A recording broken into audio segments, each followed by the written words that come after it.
Welcome welcome. ऐसा D के introduction. चलो शुरुआत करते हैं अपने 15th लेक्चर की। आज हम इंट्रोडक्शन वाला टॉपिक करने वाले हैं। मतलब कि अगर एग्ज़ाम में आपको ऑलमोस्ट हम चीज़ें कवर कर चुके हैं, बट कुछ कुछ चीज़ें जो आपको डायरेक्टली हेल्प कर सकती है, जिसको आप डायरेक्टली याद करके सीधा वहाँ लिख देंगे, ज़्यादा आपको सोचने की ज़रूरत नहीं पड़ेगी, वो चीज़ मैं आपको करवा रही हूँ। मैंने आपको बताया था कि आपको जो 4th क्वेश्चन आने वाला एग्ज़ाम के अंदर, उसमें आपको एक पैराग्राफ लिखना होगा जो कि पूरा स्पेनिश में होना चाहिए। वो किसी भी टॉपिक से हो सकता है, आपका इंट्रोडक्शन पूछ सकता है, बोल सकता है कि अपने दोस्त के बारे में पूरा बताइए या उसका इंट्रोडक्शन दीजिए, ठीक है, उसके बारे में बताइए। तो वो चीज़ें हैं, तो मैं आज आपको इंट्रोडक्शन करवा रही हूँ ताकि डायरेक्टली ये आए और आप वहाँ पे उसे लिख सकें। अगर आप ये सीख लेंगे तो थोड़ा बहुत अपना दोस्त का बनाना भी सीख जाएंगे, अगर ऑन द स्पॉट आपको बनाना की ज़रूरत पड़ गई तो। यहाँ पर देख लीजिए, मैंने यहाँ पे कुछ कुछ गैप छोड़ा हुआ है। क्योंकि गैप इसलिए छोड़ा, देखिए जो भी लाइनें लिख के दूंगी सबके लिए सेम थोड़ी ना हो सकती हैं, तो कुछ चीज़ें ऐसी हैं जो आपको अपने ही इंट्रोडक्शन के बारे में लिखनी होगी। बाकी सब चीज़ें मैंने डाल दी हैं जो सबके साथ ही फिट हो जाएंगी, कुछ गलती नहीं होनी चाहिए। देखो वो ये नहीं चाहता कि आप बिल्कुल ट्रू चीज़ें बताएं सारी की सारी, है ना। वो सारी चीज़ें ट्रू, पहली बात तो आपके घर वहाँ नहीं रहा चेक करने के लिए कि आपका रियल इंट्रोडक्शन है भी या नहीं। वो चाहता है कि आपने जो भी स्पेनिश यूज़ की है वो एकदम करेक्ट है या नहीं। तो उसके लिए मैंने आपको डायरेक्ट लिख दी है, कुछ ब्लैंक छोड़ दिए जहाँ पे आप अपनी रियल इन्फॉर्मेशन डाल के इसको एज इट इज़ प्रेजेंट कर सकते हैं और आपको वहीं से आपके मार्क्स मिल जाएंगे। समझ गए। यहाँ पे मैंने कुछ 4 पॉइंट्स लिखे हैं, बिल्कुल ऐसे ही आपको वहाँ लिखना है। और इतना भी कर लेंगे तो मान लीजिए कि आपको 1 नंबर नहीं उड़ा सकता है यहाँ पर। अगर आपका इंट्रोडक्शन आ गया, ये पूरे 10 मार्क्स का होता है। लिख देती हूँ।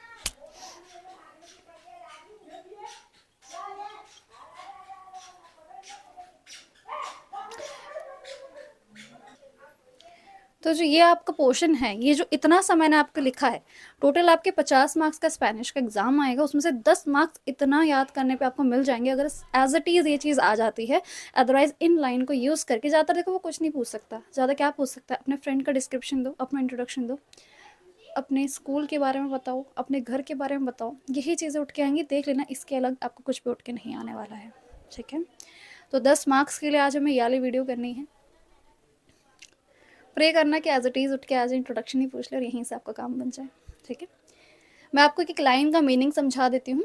मीनिंग समझने से होगा क्या, अगर मैं आपको कहूँ बेटा अपना ये भर दो, ये भर दो, ये भर दो, ये भर दो, और इससे आपके नंबर एकदम पक्के हो जाएंगे, तो बिल्कुल हो सकते हैं, कोई दिक्कत नहीं होगी। बट जब आपको इसको याद ही करना है, तो अगर आप समझ के याद कर लेंगे तो आप स्पेनिश को और अच्छे से समझ पाएंगे, है ना।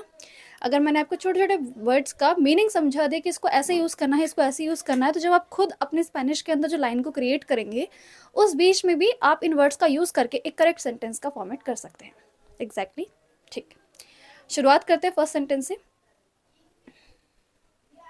नोट कर लीजिए, शुरुआत से ही नोट करेंगे। आप जो आप फिल करेंगे एज इट इज़ नहीं उतारना है इसको। इसको जब आप फिल करेंगे उसके बाद ही आप अपनी कॉपी में उतारेंगे, ठीक है। मैं लियामो डैश। मैं लियामो मतलब कि मैं हूँ, अपने बारे में बताते हैं, अपना नाम लेते हैं। तो आपको आपका यहाँ पे नाम फिल करना है। अगर आप डायरेक्टली सोच रहे हैं कि आप यहाँ पे मैं साइड हो जाती हूँ, लीजिए हो भी जाती हूँ, आपने स्क्रीनशॉट ले लिया और आप डायरेक्टली उतार लेंगे, तो नहीं, आपको साथ के साथ ही उतारना है। चीज़ों को समझिए।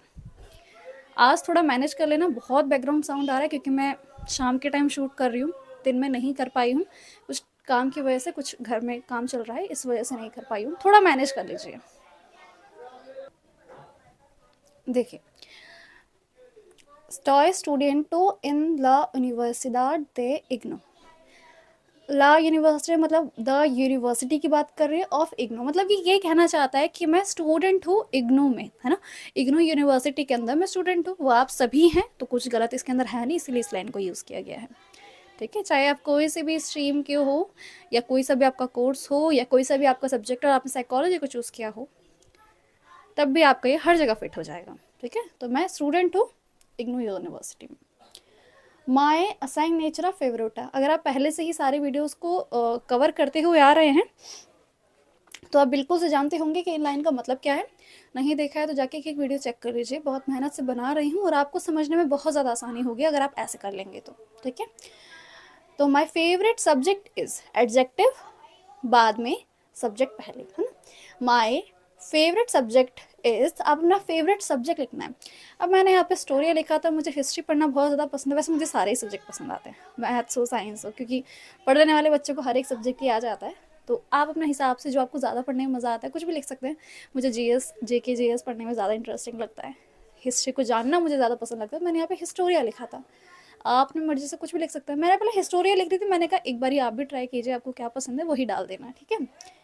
टेंगो डैश अनोस मतलब यहाँ पे अपना सब्जेक्ट लिखना है। टेंगो डैश अनोस मतलब कि यहाँ पे आप लिखेंगे अपनी उम्र कि मैं इतने साल की हूँ या इतने साल के। सही भी लिख सकते हैं, गलत भी लिख सकते हैं, आपकी मर्जी है। अगर कोई चाहे अपने आप को छोटा दिखाना तो छोटे नंबर डाल देना, कोई मतलब नहीं बनता उससे, उसको चाहिए कि आप सही यूज़ कर रहे हो वर्ड्स को या नहीं।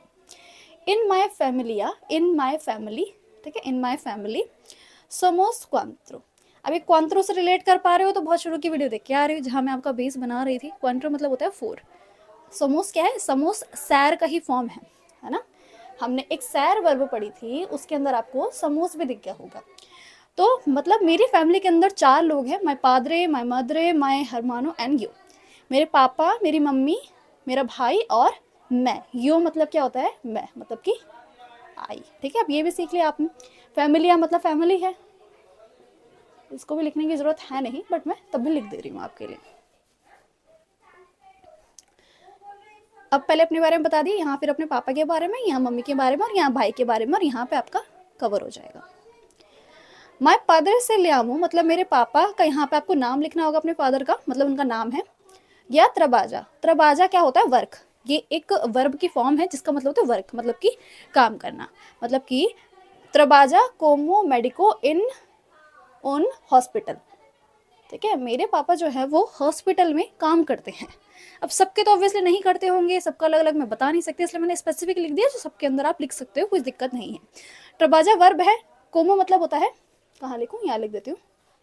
कोमो का मतलब होता है एज, तो वर्क एज मेडिको, मेडिको मतलब होता है, मैंने आपको उसमें भी सिखाया था मेडिको मतलब क्या होता है। मेडिको मतलब होता है, जब मैं ऑक्यूपेशन करवा रही थी, डॉक्टर। तो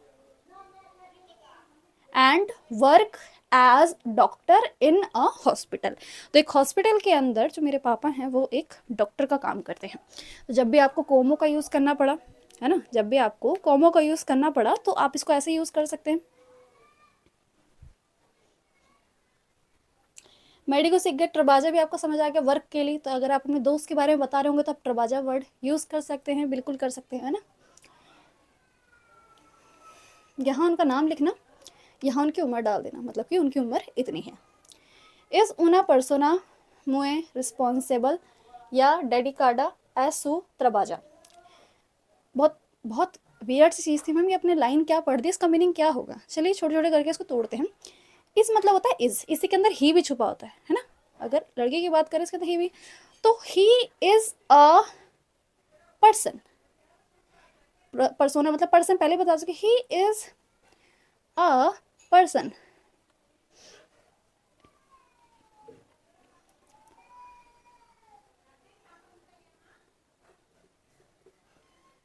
person, persona, very responsible and dedicated, मतलब ये जो है ये सब्जेक्ट है और ये उनके एडजेक्टिव है, इसलिए सब्जेक्ट पहले आ गया है और बाकी की चीज़ें बाद में आई हैं।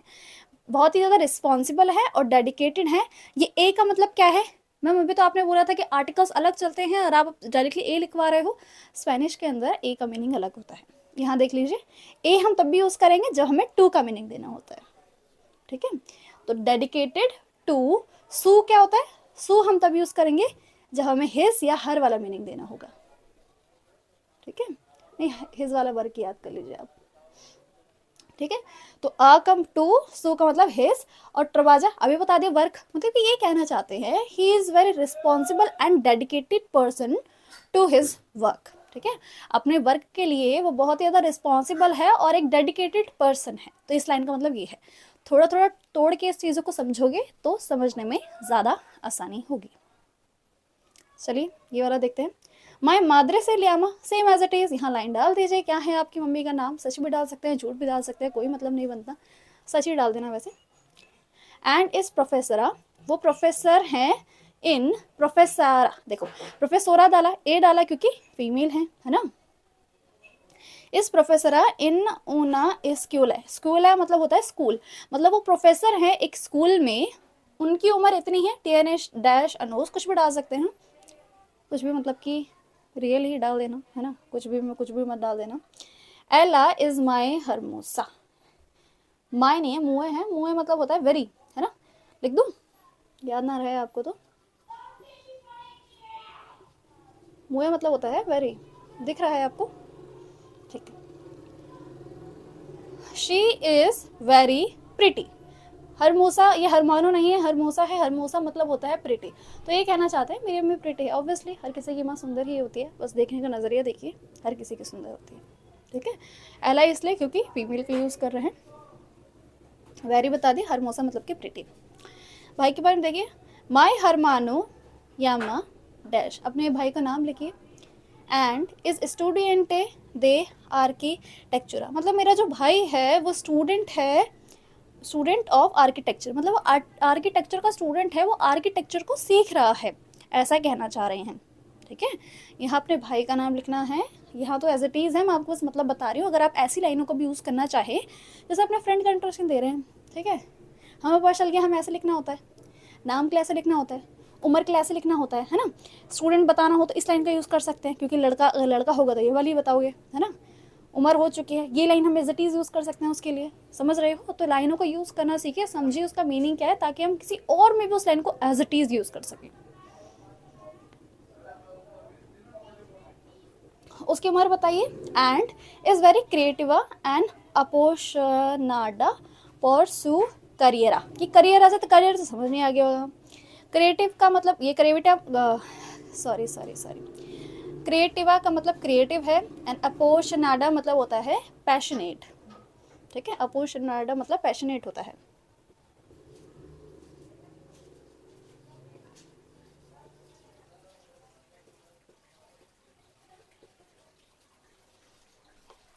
और ये क्रिएटिवा मतलब क्रिएटिव, एंड बता दिया है, and is very creative and passionate, ये क्या है, पोर। अब ये पोर कहाँ यूज़ करना है, पोर आपको तब यूज़ करना है जब आपको मीनिंग देना हो फॉर का या अबाउट का, ठीक है। फॉर का या अबाउट का जब हमें मीनिंग देना होता है तब हम पोर को यूज़ करते हैं। अगर हमें फ्रॉम का मीनिंग देते तो हम कौन सा यूज़ करते हैं, दे का यूज़ करते हैं, डी ई, तो वो ऑफ के लिए भी यूज़ जाता है, फ्रॉम के लिए भी यूज़ जाता है। पर हमें फॉर का यूज़ करना हो तो हम फॉर करेंगे। ये सू का मतलब क्या है, सू का मतलब होता है, पहले ही बता चुके हो, हिज होगा, ठीक है। यहाँ भी हम देख चुके हैं हिज करियर। कहना चाहते हैं कि वो अपने काम के लिए बहुत क्रिएटिव है और पैशनेट है, बस यही अपने करियर के लिए, है ना। ये इन सब की लाइन का मीनिंग है आपकी।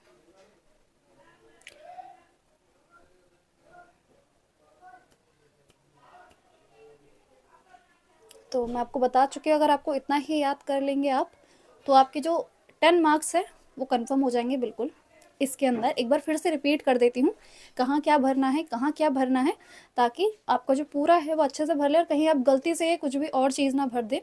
और एज इट इज़ लाइन को याद कर लेना, और साथ में ये भी याद कर रहा कि किस लाइन को हम कहाँ कहाँ यूज़ कर सकते हैं, इस लाइन का मतलब क्या है। देखो, एक चीज़ का ध्यान रखना है कि मेल के लिए यूज़ कर रहे हैं या फीमेल के लिए यूज़ कर रहे हैं, तो वर्ब का ध्यान रखना है, हेल्पिंग वर्ब का ध्यान रखना है, कैसे यूज़ करना है ना। और प्रोफेशन भी चेंज हो जाते हैं टाइम के साथ साथ, अगर फीमेल है या मेल है तो सबके लिए अलग अलग यूज़ होता है। तो इन सब चीज़ों का ध्यान रखते हुए ही आपको हर एक चीज़ को यूज़ करना है, ठीक है। यहाँ आप अपना नाम लिखेंगे, यहाँ अपना फेवरेट सब्जेक्ट लिखेंगे, यहाँ अपनी उम्र लिख देंगे, ठीक है। तो मेरा नाम ये है, मैं इग्नू यूनिवर्सिटी में पढ़ती हूँ, मेरा फेवरेट सब्जेक्ट ये है, मेरी उम्र इतनी है, और मेरी फैमिली के अंदर 4 लोग हैं। जो सोमोस है वो शेर के लिए है, शेर की ही वर्ब है आगे के लिए। और माय पादरे, मेरी मम्मी, मेरे पापा, मेरी मम्मी, मेरा भाई और मैं, हम 4 जने हैं, ठीक है। चाहे तो और भी ऐड कर सकते हैं, 2 भाई है तो 2 भाई लिख दीजिए, वैसे यही लिख दीजिए डायरेक्टली, खुद आप गलती कर भी सकते हैं। यहाँ पे मैंने जो लिखा है उसके अंदर गलती आपको नहीं मिलेगी, ठीक है। समझ रहे हैं मैंने छोटी छोटी चीज़ें आपको क्यों सिखाई थी, आ गया ना आपको कॉन्ट्रो भी काम में, है ना, इंट्रोडक्शन में कॉन्ट्रो भी काम में आ गया, इसलिए ही कहीं ना कहीं आपको इन चीज़ों का यूज़ होगा ही होगा, आप इससे बच नहीं सकते हैं। अपने पापा का नाम लिखिए यहाँ पे, वो वर्क करते हैं as a doctor in a hospital, उनकी उम्र इतनी है और वो बहुत ही रिस्पॉन्सिबल और डेडिकेटेड पर्सन है फॉर हिज वर्क। अपनी मदर का नाम यहाँ लिखेंगे, वो प्रोफेसर हैं स्कूल के अंदर, प्रोफेसर मतलब प्रोफेसर भी होता है और टीचर भी होता है। उनकी उम्र इतनी है और वो बहुत ही ज़्यादा प्रिटी हैं। My brother name is this, लिख देना। वो आर्किटेक्चर का स्टूडेंट है, उसकी उम्र इतनी है और वो बहुत ही ज़्यादा क्रिएटिव है और पैशनेट है फॉर हिज करियर।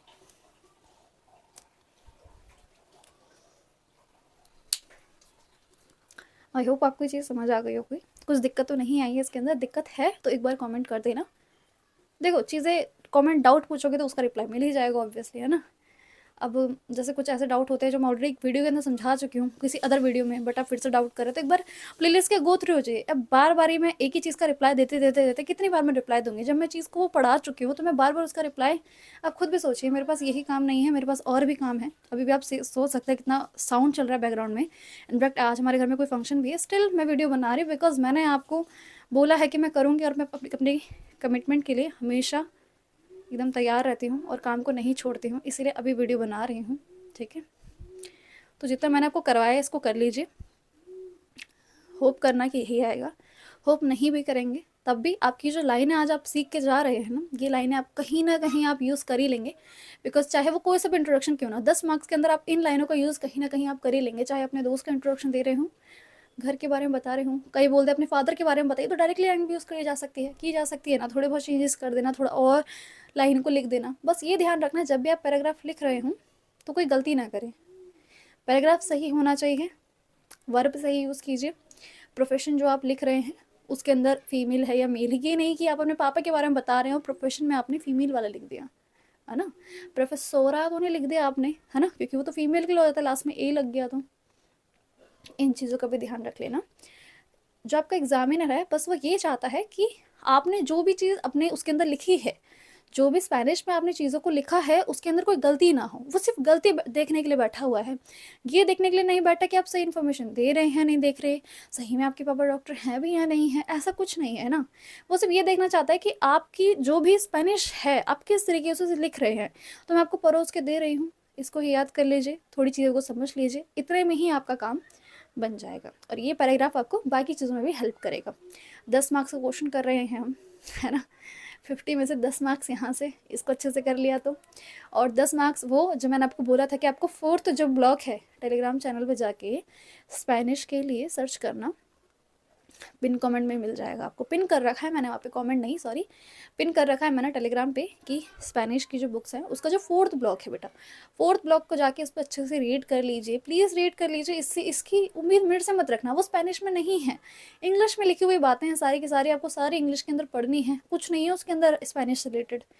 तो वो आपको 10 मार्क्स क्वेश्चन उठ के आएगा उस ब्लॉक से, तो एक बार रीडिंग कर लीजिए, समझ लीजिए और बना बना के लिख देना। इंग्लिश में आंसर आपको देना है, वहाँ मैं आपकी क्या मदद कर सकती हूँ, समझ रहे हैं। स्पेनिश ही तो पढ़ाना है मुझे, 4th ब्लॉक तो आप खुद भी कर सकते हैं। मैं स्पेनिश के पे ज़्यादा फोकस रखूँगी, आप जाके रीडिंग कर लीजिए, साथ साथ रीडिंग करते रहिए, ज़्यादा उस पर काम नहीं है। गिनती के 4 चैप्टर, 4 चैप्टर भी 4 पढ़ने के चैप्टर नहीं है वो, है ना। तो वहाँ से कर लीजिए, 10 मार्क्स वहाँ से, 10 मार्क्स यहाँ से। पास करने के लिए कितने चाहिए होते हैं, 50 में से 18, तो 20 तो यहीं से बन गए। अगर गलती निकाल भी देगा तो बहुत सी चीज़ें मैंने आपको और भी सिखा दी हैं, गलती आपकी निकलेगी कहाँ से। मैचिंग में आपको क्वेश्चन आंसर पूछेगा, मैंने आपको इंटरोगेटिव वर्ड्स करवा दिए हैं, क्वेश्चन समझ के आप आंसर का दिमाग लगा ही सकते हैं। ऐसा तो है नहीं कि सिर्फ चीज़ें बता दे रही हूँ और समझा नहीं रही हूँ, आपको सेंस भी दे रही हूँ कि ऐसे करना है ऐसे करना है, ऐसा लिख के आएगा तो इसका आंसर तो यही हो सकता है। ठीक है, तो पर आगे चलते चलते जब तक आपका एग्ज़ाम होगा नहीं, जब तक मैं करवाती ही रहूँगी, उसकी आप चिंता मत कीजिए। और इसके भी मैं आपको क्वेश्चन करवा दूंगी कि कैसे हम इंटरोगेटिव को पता लगाते हैं कि कौन सा आंसर किसका हो सकता है, उसके लिए भी अलग से वीडियो ला दूंगी। ऑलमोस्ट हमारा काम हो ही चुका है, अब बस आपकी मेहनत बाकी है। मेरा काम तो बस अब रिवीजन करवाने का और कुछ कुछ नई चीज़ें जो आप डायरेक्टली परोस के लिख देंगे वहाँ पे, तो उतने में भी आपका काम बन जाएगा।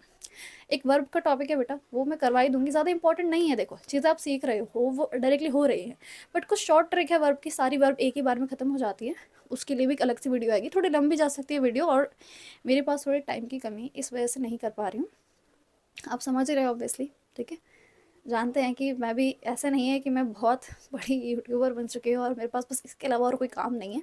मेरी खुद की भी लाइफ चल रही है, चीज़ें मैनेज कर रही हूँ, ऑफलाइन भी पढ़ाती हूँ बाकी सब्जेक्ट्स को, ऑब्वियसली स्पेनिश नहीं पढ़ाती हूँ, बाकी सब्जेक्ट्स पढ़ाती हूँ, तो सब चीज़ें एक साथ चल रही हैं। मेरी लाइफ भी वर्किंग में चल रही है, बहुत सारे काम करने पड़ते हैं।